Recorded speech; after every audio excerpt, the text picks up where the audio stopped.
Winemaker Domaine Bretaudeau. There's a few reasons that we need to be taking a closer look at this guy. First of all, he won Winemaker of the Year in 2025 from the Revue de Vin de France, which is a pretty good accolade. If you've been following the channel at all, you know that I drank La Justice, which is one of his cuvées with Sauvignon and Chardonnay. I had one in the summer, I had one last year, which was my initial introduction to this winemaker.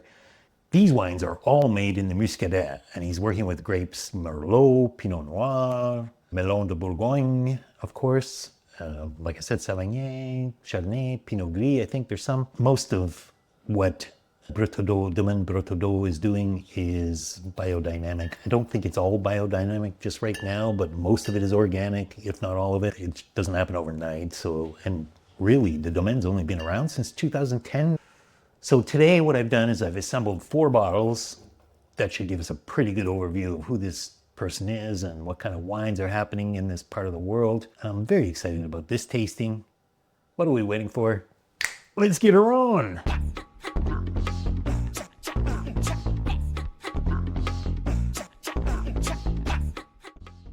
I'm starting with the 2 Muscadets. I think it'll be a lot of fun to compare them side by side. They're both from 2022, so a big year in Loire. We have the Granite, Clos de Perrières, and we have the Gabbro, Clos de Bouquinardières. It'll be interesting. We're going to do them side by side. What do we got in the glasses? Okay, well, I mean, you get just side by side. I don't think there's too much of a color difference. There shouldn't be. They're both very young. They're both from the same general region. Maybe there's a touch more, just a little bit darker with the Gabbro. Let's start with the Perrières. Lovely, lovely nose. I've had them open overnight. I think wines at this age, they're always a little bit better with, some time to settle down in the open oxygen environment. There's some buttered toast here. Honey, very honey. You can call me honey if you want. Light honey, but honey, which sort of belies the color a little bit. I wouldn't expect honey to be one of the notes, but it is definitely. And then I think there's some white flower in here, white flowers. Fruit-wise, it's quite delicate. I don't really know on the nose if I'm picking up all that much super defining. Yeah, I mean that's a very delicate but alive wine. Feels very alive and slithery and slippery, and doesn't have a ton of depth. It's much more mineral and light on its feet. I am going to say pear. Maybe just a hint of lemon, just a touch of citrus there. Incredible minerality to this, and a great green sort of finish that refreshes that never turns bitter. Just completely refreshing. It works really, really well with this minerality. It is a light wine. There's not a ton of body to it. If you're looking for volume in your wines, it's probably not the one for you. But if you're looking for a nice, light, refreshing, I don't know what the alcohol content is on these puppies. Yeah, it's 12.5, which isn't terrible. What I really like most about it is the genuineness of it, the transparency of it. There's no hidden motives here. It is what it is. It's not a bold wine. It's a delicate wine. It's meant to be enjoyed. It's a vin de plaisir in the best possible sense. You're never going to have to run around trying to collect these at hundreds of euros a bottle or anything like that, or I hope not. It doesn't strike me as that kind of bottle. It's much more. It's got the delicacy of the fruit. It's the lovely minerality, but without the punch of other wines from other regions, and that's a good thing. I think this style of wine is sorely lacking, really, in the wine world. It's got the delicacy of a sweeter German Riesling, but the dryness of a heavier one without the heaviness of it. So it's really quite a unique and interesting combination that I find very appealing. The There's even a little bit of bready sourdough notes to it. The Gabbro, on the other hand, it is a little bit darker, isn't it? I mean, it's not just me. It is. Ooh, it's a bit spicier, I would say, especially compared like side by side. And here the pear really comes out. Oh, that's gorgeous nose. It has more depth to it in terms of the aromatics. Maybe not as mineral, but a little bit more, like I said, spicy and there's a different level of intensity to this. Also with the honey, definitely with the honey. You could be my forever nightstand, honey. I like this a lot. There's a savory, fruity kind of undercurrent to this that's quite different. I mean, these two wines are very different from each other, and not, but they are. Same, but different, but still same. This has a bit more mouth coaty sort of effect to it, even though it's not a complete mouth coating thing. What's the alcohol content on this?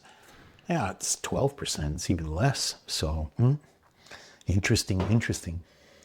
I would confuse this less with the Riesling kind of effect that we got with the Perrières.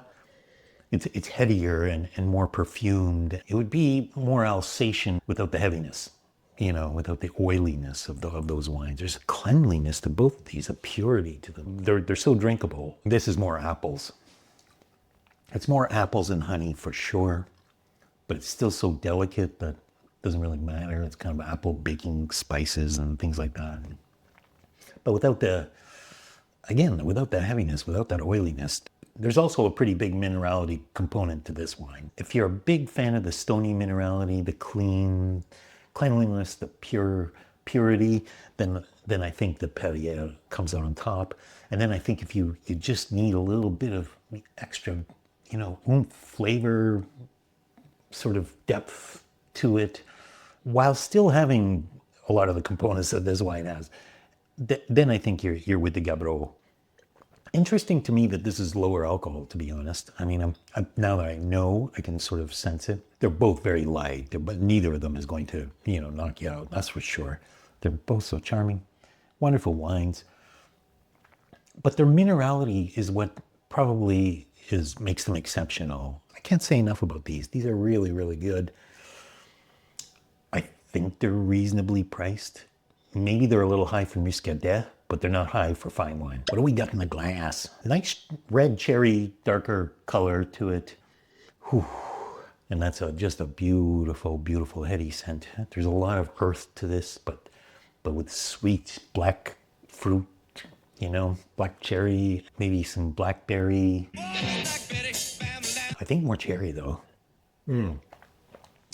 Again, with some of those bready notes, mostly earth though, very dug up, mushroomy, but clean. Another super, super clean wine. The 2023 that I had in the summer was just so unready. I recognized its potential, that there was something there, that there's something I really want out of this wine and wasn't ready to give it.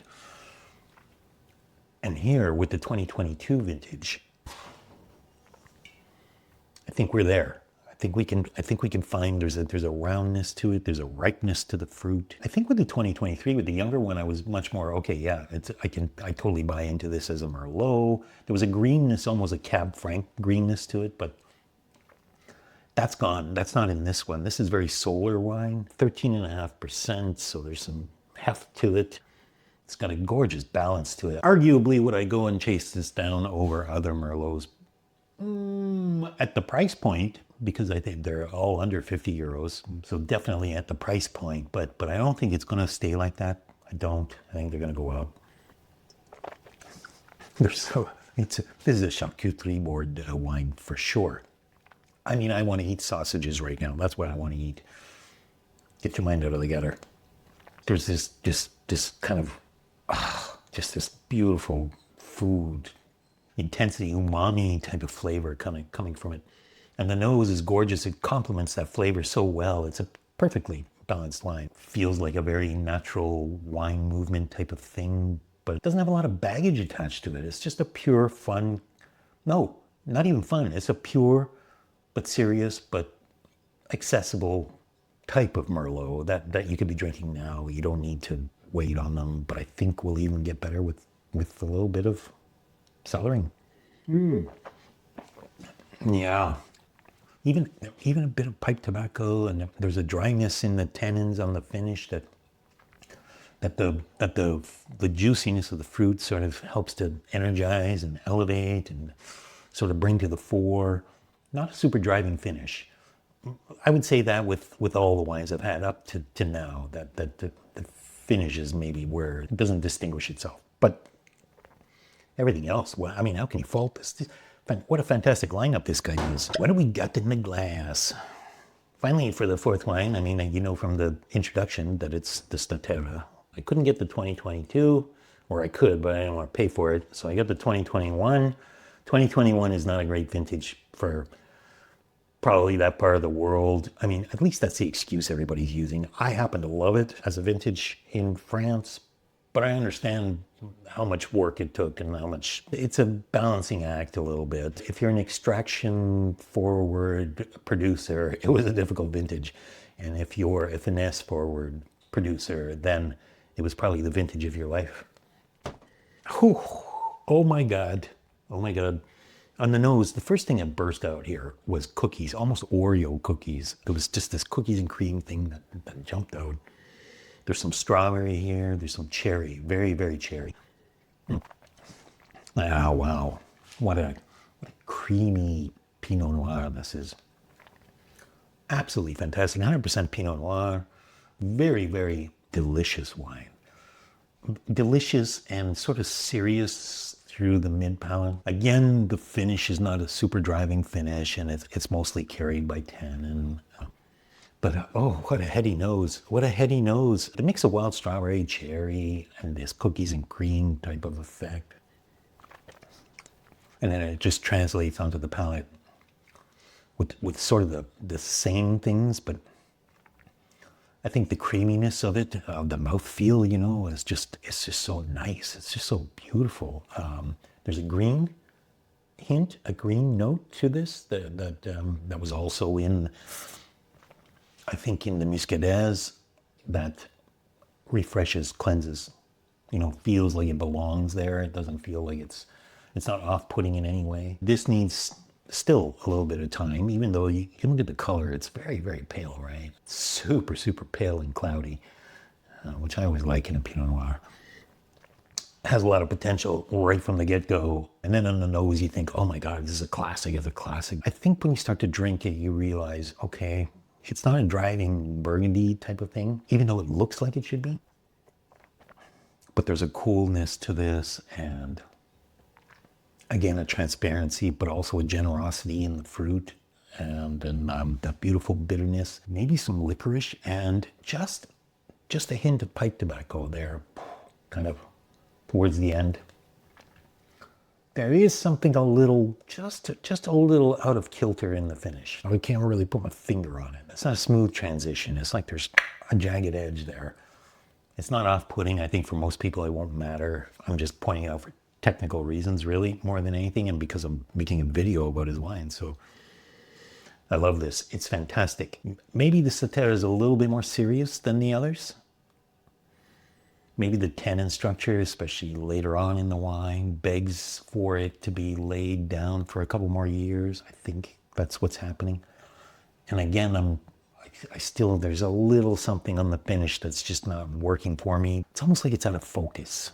It definitely doesn't feel like Burgundy, so, and that's good. It's not a Burgundy, so it could make sense. Maybe Germany. A German Pinot Noir would be its closest cousin. Great, great wine. Not sure it's a collector's item, but I like it a lot. I think of this tasting of all these wines, the Muscadet, surprisingly, from my perspective, are the ones that stand out. They're the ones that I think we should be buying a lot more of. I think they're the ones that represent the best value. I think from interest's sake and at the price that they're still going at, when they're still right around the 30 euro mark and 35 euro mark, go ahead and tuck those Ornatés away. I think they're going to be very, very good with time. And like I said, the 22 is good now, so there's no harm in popping And then Statera, if you're a true collector, I think that's where it kind of belongs. I think if money is no object, then definitely these belong in your cellar. I think if you're trying to build a Pinot Noir cellar, it's not your first purchase. It's something that you definitely have in mind, and when you see them at the right price, you pick up. But you don't chase.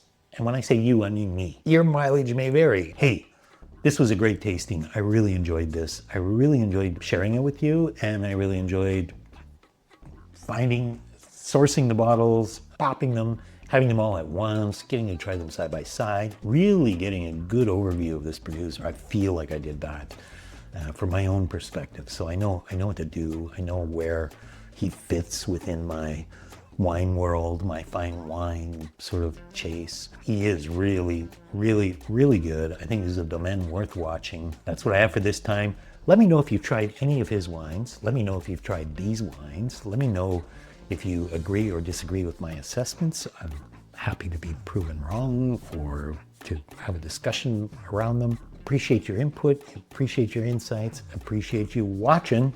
Keep on popping, and I'll see you in the next one.